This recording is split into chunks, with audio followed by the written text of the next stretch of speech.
আপনার নাম? আমার নাম কৌশিক দা। কি করেন আপনি? আমার এই শিলিগুড়ি মোড়ে চায়ের দোকান আছে।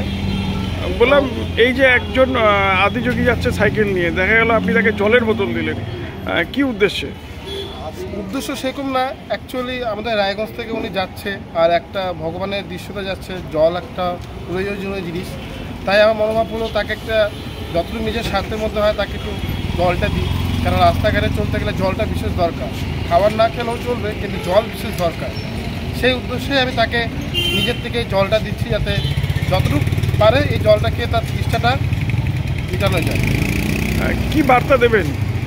হ্যাঁ দাদা, বললাম কি বার্তা দেবেন জনসাধারণের প্রতি? জনসাধারণের সবাই তাকে সহযোগিতা করো, যেহেতু আমাদের রায়গঞ্জবাসী যত সব থেকে বেশি সহযোগিতা করো। আমাদের রায়গঞ্জ পানিশালা থেকে তার বাড়ি, সেখান থেকে যাচ্ছে। আর আদিযোগী মানে খুব আমাদের বাবার বড় ভক্ত, সেই স্থান, সেই জায়গাতে যাচ্ছে। সবাই তাকে সহযোগিতা সেই জায়গা থেকে যাতে ঘুরে আসতে পারে, আমরা তো সেটা নিয়ে আমরা গর্বিত হতে পারি। আমাদের রায়গঞ্জ থেকে আদিযোগীতে যাচ্ছে, সবাই তো যেতে পারে না, তো আমাদের ছোটো ভাইটাকে সবাই সহযোগিতা করবো, যাতে রাস্তাঘাটে কোনো সমস্যা না হয়। এটাই আমার কাছে কামনা হয়েছে।